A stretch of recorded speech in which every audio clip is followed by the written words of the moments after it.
Good morning. Meron akong dalawang bagay na napaka-importanteng isi-share sa inyo kung papaano mag-fully heal sa anxiety at depression or at least management kasi kailangan matinding practice. No? Kailangan matinding disiplina para talagang totally ma-handle nyo na yung inyong anxiety at depression. No? Again, syempre kailangan talaga tama ang diagnosis sa inyo ng inyong mga psychiatrist. No? Kailangan talaga yon. Hindi pwedeng nakikinig lang kayo sa akin at yung mga simptomas kayo, iniisip ninyo psychological lang. Hindi po pwede. So kailangan ma-check ko muna kasi tandaan ninyo ha, na may mga sakit na kailangan gamutin ng doktor, no? At pareho, no, nagmimimik sa sa totoong sakit, no? Yung halimbawa, anxiety, yung pagkabog ng dibdib. Eh, kung may sakit ka sa puso, kakabog talaga yung dibdib mo. Kukulit ng mga aso.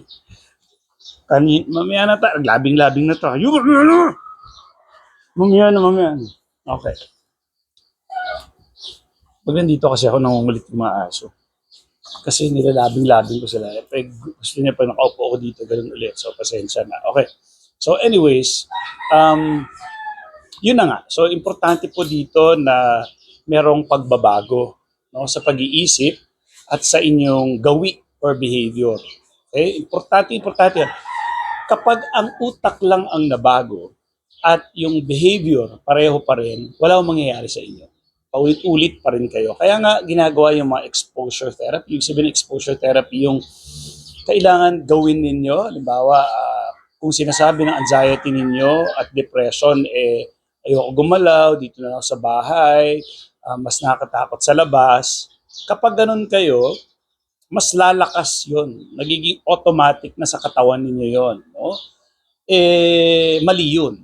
No? Talaga madedepress kayo kapag hindi talaga gumagalaw at talagang uh, nilabas nyo na, no, yung sarili niyo sa community. Okay?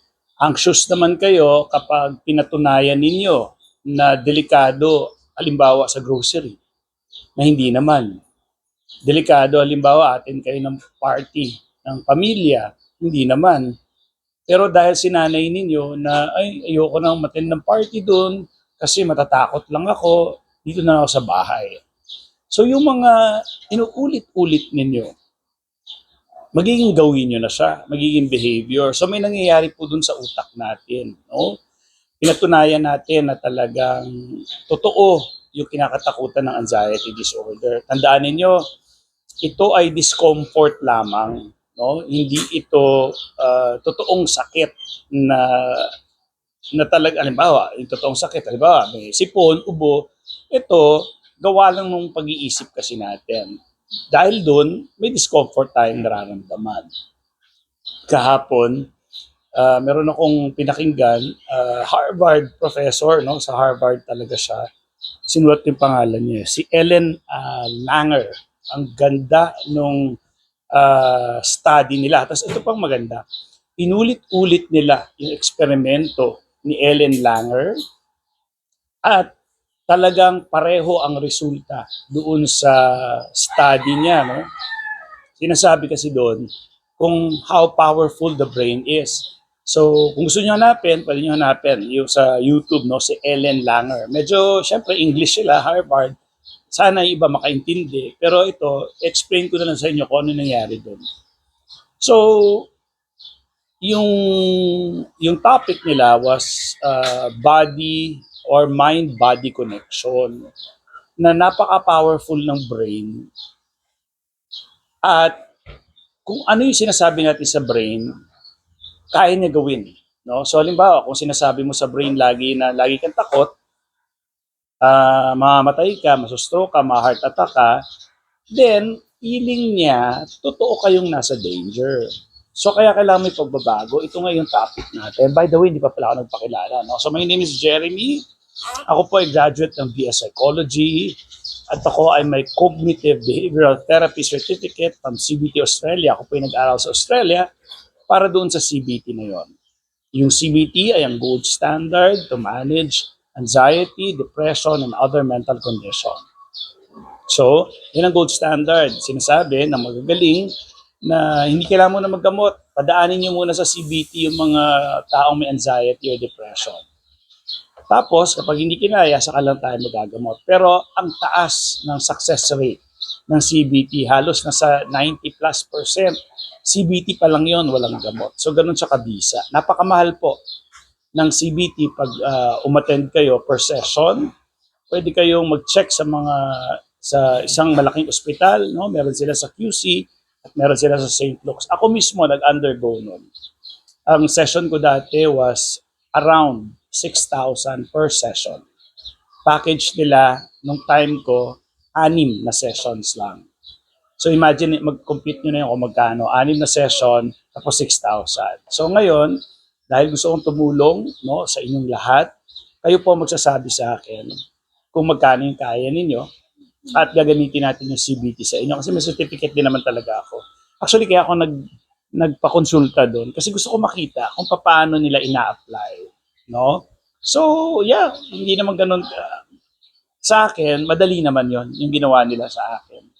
So, ang kagandahan lang sa akin kasi, ako mismo may experience. So, yung skill ng CBT at yung experience ko, tuhog.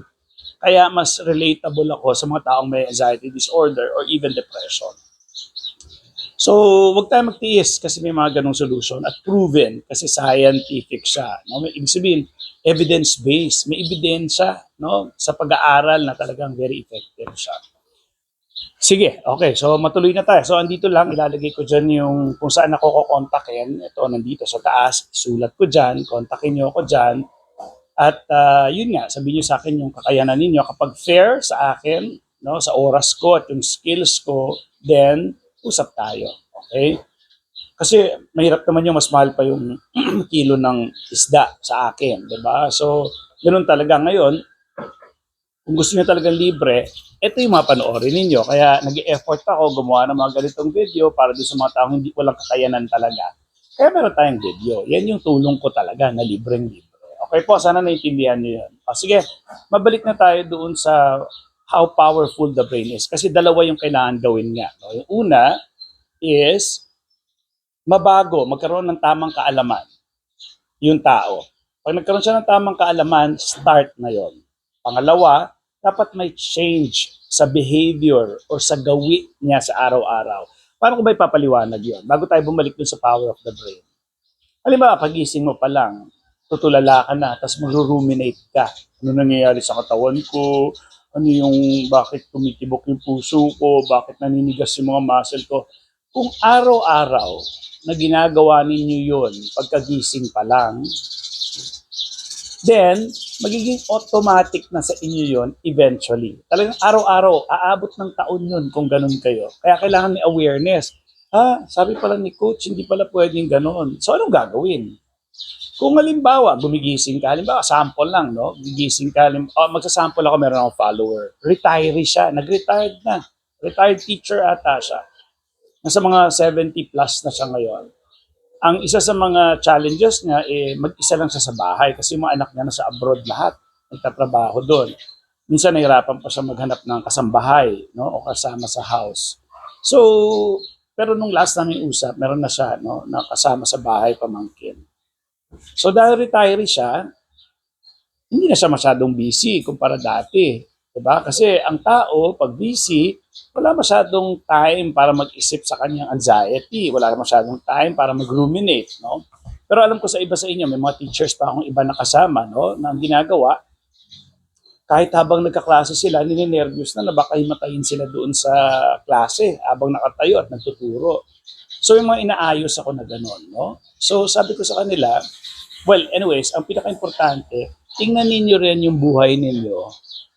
Kung sa buong araw, marami bang chance na kayo ay magro-ruminate? Ibig sabihin magro-ruminate, magfo-focus kayo doon sa yung body scanning, yung pinapakiramdaman niyo lahat ng mula ulo hanggang paa sa nangyayari sa katawan ninyo. Yung rumination would also be, baka abang buhay na akong ganito, paano na yung mga anak ko, yung mga binibigyan nyo ng halaga, ng energy, ang anxiety. No? So, tingnan ninyo sa buhay ninyo kung marami bang oras or panahon na pwedeng pumasok ang anxiety dahil wala kayong ginagawa. So, yun na nga. So, retiree siya. So, wala na siyang ginagawa trabaho. So, sabi ko sa kanya, and yung gawi mo, behavior mo, pagkagising mo pa lang, magbabody scanning ka na, buong araw talaga ninervyusin ka. So, sabi ko, ang gagawin mo, kailangan maging busy ka sa buhay mo. So, sabi ko, volunteer ka sa community ninyo. Hindi ko alam kung paano ka mag-volunteer. Pwedeng sa simbahan, pwedeng sa barangay, I don't know, meron ba kayong clean up drive dyan?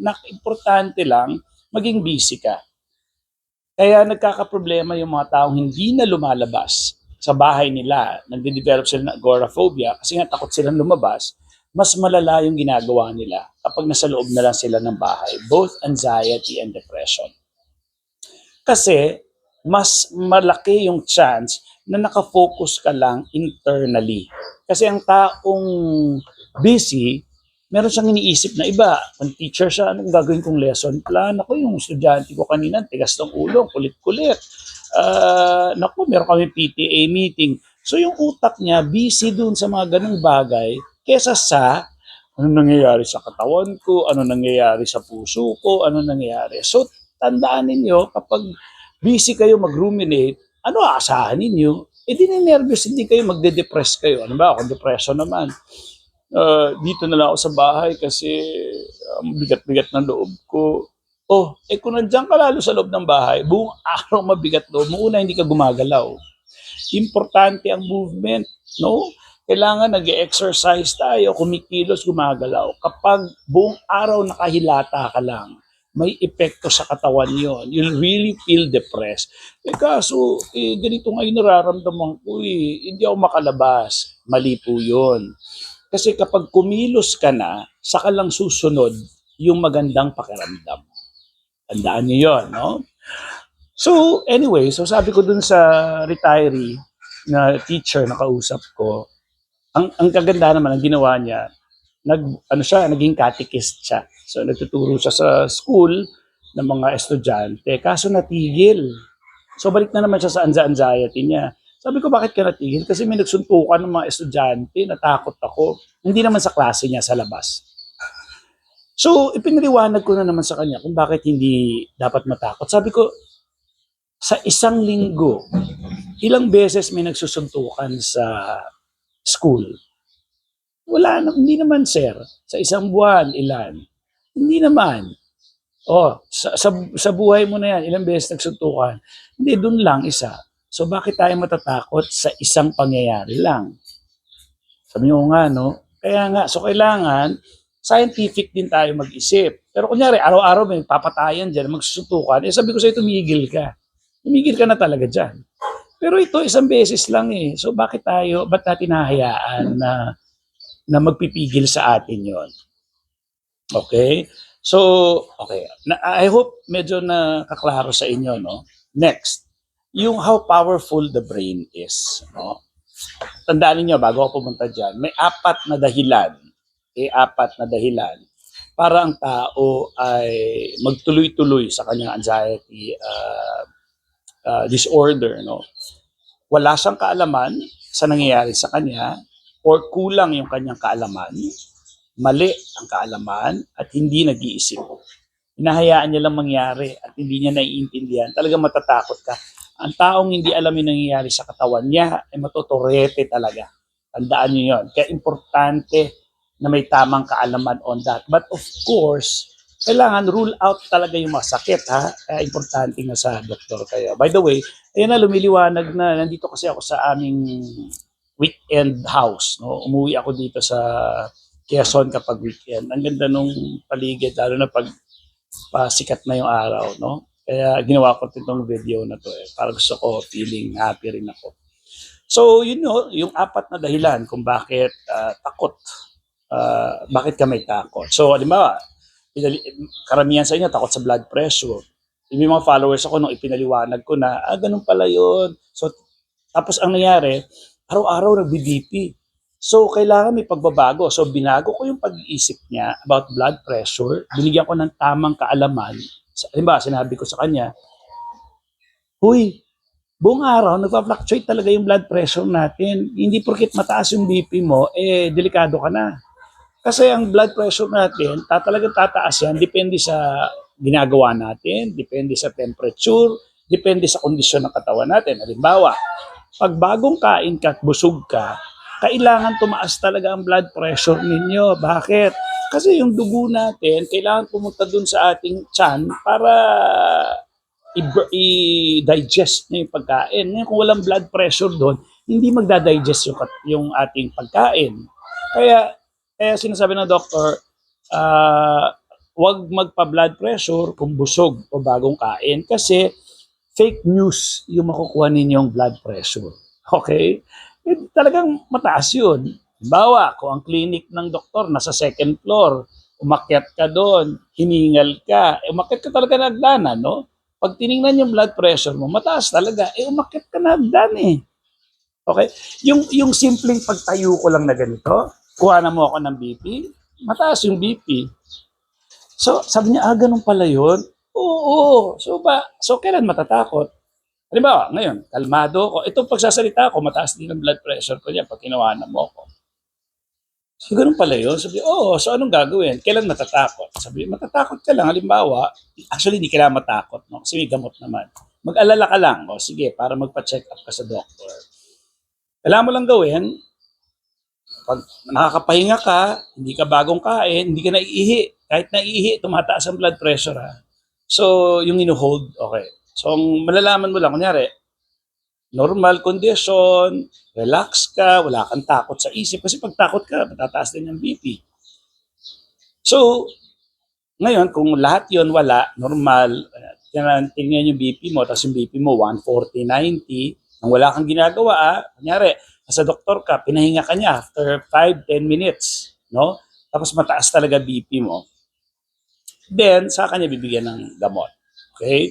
Meron kasi yung mga white coat syndrome, yung kapag binakita ng doktor, nervyos, punta sa dentista, mataas ang BP, no? But BP is normal na nagpa-fluctuate buong araw. Usually, mataas yan talaga sa pinakaumaga, tapos bababayan sa gabi.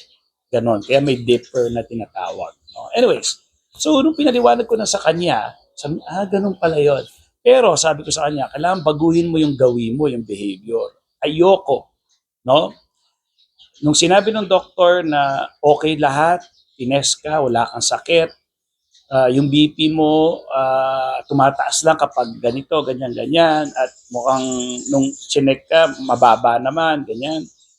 Yung sa normal, then, kailangan bawal ka nang mag-check ng blood pressure mo sa bahay ng oras-oras at araw-araw. Okay? Kailangan hindi mo pwedeng gawin yon. Yun yung sinasabi kong may tama ka ng kaalaman, sinabi ko sa iyo na huwag ka na mag-check ng blood pressure mo sa bahay o kung saan oras-oras, kailangan gawin yon. Kasi kung araw-araw ka pa rin nag-check ng blood pressure mo, araw-araw pa rin yung pakiramdam mo, natakot. Okay? Kailangan mag-match yung kaalaman at yung behavior. Naintindihan? So, gano'n, no? Yun yung sinasabi ko na ang mga tao hindi gumagaling kasi nag-enjoy lang sila sa akin, nalulunasan sila sa pakikinig sa akin. Pero sa araw-araw, pagising na umaga, tutula lang ganyan, tapos magro-ruminate ulit sa katawan niya. Ano nangyayari sa katawan ko, sa mga muscle ko. Hindi ka talaga gagaling. Maglulup ka lang, paulit-ulit. So, anong gagawin? Ang gagawin, di ba? Pagkagising sa umaga, bago ka mag-ruminate, hulihin mo na. Ay, yung utak ko, papunta dun sa rumination, okay? Magbabody scan na naman. So, ang gagawin mo, tatayo ka na, pwede ka na maglagay ng bagong gawi. For example, kung kayo ay religious, pwede kayong magdasal. Okay, magdasal ka. Ang gagawin mo, hindi, tatayo na ako kasi yung utak ko mag-ruminate na eh. Wag tayo. Mas importante yung Diyos. No? So, yun na. Lord, maraming salamat po. No? At may nakuha akong kaalaman kay Coach J na ganun pala, kailangan ko lang baguhin yung aking mga gawi. Ayos na yung pag-iisip ko, naintindihan ko na eh. Problema ko na lang yung mga gawi ko. So ang gagawin ko, ayan Lord, gusto ko lang magpasalamat sa lahat ng mga grasyang pinagkaloob mo sa akin. So mag-isip ka na ng 3 bagay at least ng pasasalamatan mo. Gusto ko, iba-iba. Hindi pwedeng paulit-ulit ka lang din sa araw-araw. Halimbawa, specific, no? Lord, kahapon dumating dito yung mga apo ko, masayang-masaya, maraming salamat po doon. At ang sarap po ng pagkain na dinala nila, ganyan. Tapos sa susunod na araw, Lord, maraming salamat kasi naayos ko yung garden ko. Pangalawa, so lagi kang may pasasalamatan sa Diyos. At gusto ko iba-iba yung pasasalamatan mo. Kasi nangyayari, paulit-ulit, Lord, salamat sa araw na ito. Salamat, malusog ako. Walang kwenta yun, no? So gusto ba ikaw araw-araw sasabihin sa'yo ng anak mo, di ba mas maganda na, o ma, sarap ng tosino na niluto mo kahapon. O ma, salamat, sinamahan mo ako dun sa ganito. So dapat, kailangan umandar yung utak natin. Naintindihan? So it's either you pray, kung religyoso kayo, or mag-journal kayo. Maganda rin yung prayer nyo, i-journal nyo. Mas maganda mag-journal talaga. Dito nyo gawin yung prayer ninyo, isusulat nyo, Dear Lord, maraming salamat, no? Requirement ko sa inyo to ha, scientific. Kapag hindi nyo to ginawa, good luck. Bahala ka di sa buhay mo. So, ngayon dito ka magdasal. Bumili ka ng magandang notebook at ballpen. Habang may anxiety disorder ka, ito gagawin mo. Dear Lord, salamat. O ngayon kung hindi ka kay Lord at hindi kayo religyoso, ano ba yung bagay-bagay na mga nangyari sa aking maganda? Number 1, ay, bumili kami ng sapatos kahapon, ang ganda. Number 2, ay, nanganak yung anak ko, may apo na ako, lolo na ako. Number 3, ganon. Okay? Yung masayang nangyayari sa inyo. Bakit nyo ginagawa yon? Kasi, imbis na mag-isip tayo ng ano nangyayari sa katawan ko, ano nangyayari, nag-iisip tayo ng ibang bagay na parte ng buhay natin. Klaro? I hope that's clear ha. Sabi mo, sir, sa umaga lang yun. Parang kunyari, bandang alas 11, lalabas na naman yung utak ko, nakaramdam na ako ng konting tibok ng puso. Ayan na naman, heart attack na naman to. So, ang gagawin ninyo, i-acknowledge nyo na, ayan na naman si anxiety disorder. So, ang gagawin mo, paglolokohin na naman ako dito, i-ruminate na naman ako. Sasabihin mo lang dyan, che, diyan ka na naman. Kaya ka nag-che kasi ibig sabihin, alam mong wala siyang kapangyarihan, alam mo nang gugulo lang siya. Di ba ganun tayo ginagawa? Alis ka na nga dyan. Di ba ganun tayo? Gagamitin mo yung tool na yon. Sarili kong Filipino version yon na ininvento ko para sa anxiety disorder. Sa puti o sa ibang bayan, racist. Puti talaga. Pinoy naman tayo. Wala man tayong idea ng racial discrimination. Mga Pinoy, wala. No? So, sa Western, no, ginagawa nila, pwede mo sabihin, stop. Pero tayo, mas maganda Pinoy, che. Kasi mas powerful yun na, che. Mas nga dyan, alam ko namang wala kang kakwenta-kwenta, mahina ka, alam ko anxiety ka lang, at hindi ka totoo talaga na sakit. No? I mean, totoo siyang sakit, pero hindi siya yung kagaya ng cancer, ng whatever. Naintindihan nyo ba? Okay. So, disorder lang siya. Yun ang ibig kong sabihin. No? Hindi siya totoong sakit, but it's a disorder. Naintindihan nyo? Sakit siya in general, pero disorder siya. Kumpara sa totoo, na halimbawa may cancer. Naintindihan nyo na. Yun ang ibig kong sabihin. So, so anong gagawin? Yun ang unang gagawin. Pangalawa, gawin mo na yung dapat mong gawin. Halimbawa, alas 11 o alas 10. Andiyan ka na naman. Teka nga, ano bang lulutuin ko ngayon? Imbis na pumunta ka dun sa rumination, nag-isip ka na kung ano yung gagawin mo. Ano ba lulutuin ko ngayon? Pinakbet. Sinigang. Ano bang menu nun? Ano bang recipe? Sulat mo na. So yung utak mo, na-busy na sa buhay mo, hindi sa anxiety. Naintindihan? Halimbawa, kung oras-oras ganon. Sa first weeks ninyo, talagang may effort yon. Pero pag nakasanayan nyo na, at nagkaroon na ng repetition yon, humihina na ngayon yung inyong anxiety kasi meron ka ng pinapalit sa kanya na effective. Okay, ganun ang CBT, no? Kailangan may papalitan mo na siya ng bagong gawi or behavior para ma-reinforce, no, yung tamang kaalaman ninyo with your behavior. At kapag gumaling na kayo doon, nagiging automatic na siya. Ang galing, di ba? So, ano pa? Halimbawa, attend kayo ng party. Ako, ayoko ma-attend ng party kasi ninenervyos ako sa mga ganyan eh. Mas gusto ko sa bahay na lang. Bawal yon, hindi pwede yon. Attend ka dun sa party na yon o magbabiyahe ka. Meron pala akong mga kasamang, mga ka-followers na hindi makaalis ng bansa. Kasi nga, natakot sila, yung anxiety daw nila, gano'n-gano'n. Sabi ko, bakit? May sakit ka ba? Sabi niya, wala. Kaso, baka mag-anxiety ako. Bakit? Ano ba yung anxiety mo? Cancer ba yan? Hindi. Kaya ka lang naman nagkaka-anxiety kasi mali yung utak mo. Natatakot ka. Hindi naman ganoon ang hindi naman totoong parang cancer ang anxiety. Dahil ginawa mo sa utak mo, ngayon magre-respond yung utak, yung katawan mo dun sa iniisip mo. So walang totoong sakit doon. Anong kailangan katakutan? Kaya sabi ko sa kanya, kaya buti naman nag-uusap tayo kasi at least aware ka at ginagabayan kita para mawala yung takot na yon. So yun yung effect nito, no. So pinaliwanag, nga no. So sabi ko, ngayon pag abroad ka, sabi ko papatulan ko yung utak mo ha. I-relate nyo na to, halimbawa na atin kayo ng party at hindi kayo komportable doon. Ito mas extreme to, ibang bansa to eh. So halimbawa, may isa pa yung sa airport. Sir, kasi kunyari, paano ko nasa ibang bansa na ako, sinimatay ako dun sa airport. Nako, sabi kong ganun. Punta tayo sa mga ebidensya.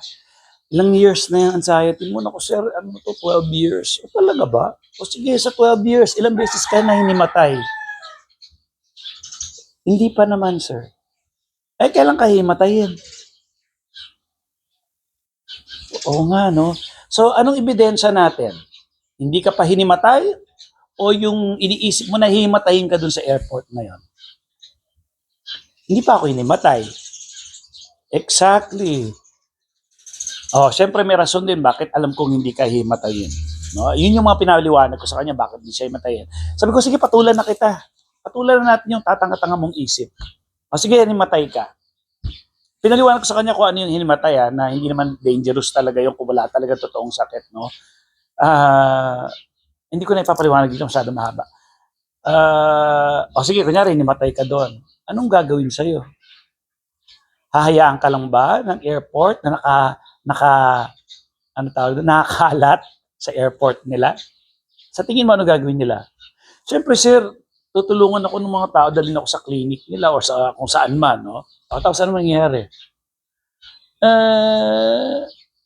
Siyempre, may imasmasan ako. Hindi, sabihin natin, namatay ka. Halimbawa, namatay ka talaga. Anong gagawin? Siyempre, may mga ID naman ako, sir. Anuhin ako. Kontakin yung pamilya ko, dadalhin ako sa Pilipinas. Solve. Ngayon ang tanong, bakit ka mamatay doon? Hindi yun dahil sa anxiety. Namatay ka dahil na heart attack at may sakit ka sa puso. Ang tao bang walang sakit sa puso, mag-heart attack? Hindi, sir. Exactly. Sino yung may mga sakit sa puso? Yung barado yung puso. Sabi ko, barado ba puso mo? Hindi po. Ba't ka mag-heart attack? Paliwanag mo sa akin, ano ang science ng isang tao mag-heart attack nang walang sakit sa puso? Sabi niya, oo nga, no? Nagpa-test ako, sabi ng doktor, ganito, ayos naman lang. Kaya nga. So, anong pinagsasabi mo? Paano ka mag-heart attack? Yun na nga. Sabi ko sa kanya, hindi ka nag-iisip, kulang ka sa kaalaman, mali ka alaman mo, tatanga-tanga ka. Hindi, joke lang yun. Yun, dagdag ko lang yung tatanga-tanga. Hindi ko pwede sabihin. So anyways, no, yun yung sinabi ko sa kanya, oo nga, no, o ano, ready ka na ba mag-abroad? Sige, coach, di abroad. So, ganun lang kasimple. So, you see, ganito ka-importante yung tamang kaalaman. At yung behavior, kailangan umalis. So, kung magpa-party ka, hindi, gusto ko ano ka doon, magkanda, hirap ka doon sa party. Gusto ko nervyosing ka doon.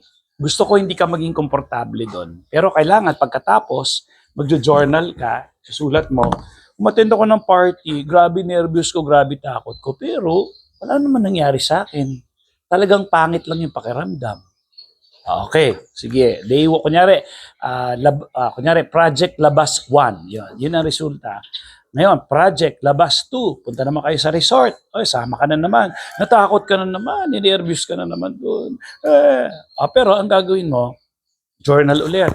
Ano nangyari sa'yo? Hindi na naman komportable, pero hindi naman ako hinimatay, hindi naman ako na heart attack, hindi naman ako na stroke. Okay, project.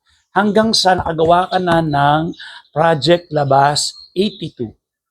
Ganun lang paulit-ulit. Siguro naman by 90, na-realize mo na ay, hindi lang nga talaga komportable. Pero wala naman nangyayari sa akin. So ngayon, nagigain mo na yung confidence. Labas ka na ng labas kayo. Wala naman nangyayari. Hanggang sa natutunaw na yung takot na yon. Okay? Naiintindihan nyo ba? Nakailang minuto na ba tayo? Ayan, I think that's it. 30 minutes na. So, usap tayo kung gusto nyo kausapin. So, maraming salamat. Andito lang po yung mga contact na to. Importante na meron kayong tulong. Sa akin kasi, hindi pa ako, again, sabi ko, I'm not a doctor ha. Ako po yung nag-aral lang ng BS Psychology at ako yung may certificate ng CBT. So wala po dito mga gamot-gamot. Okay? Yeah, I think that's it. I hope to see you. Gusto ko pang i-enjoy yung aming paligid dito eh. Yan, usap tayo. Bye!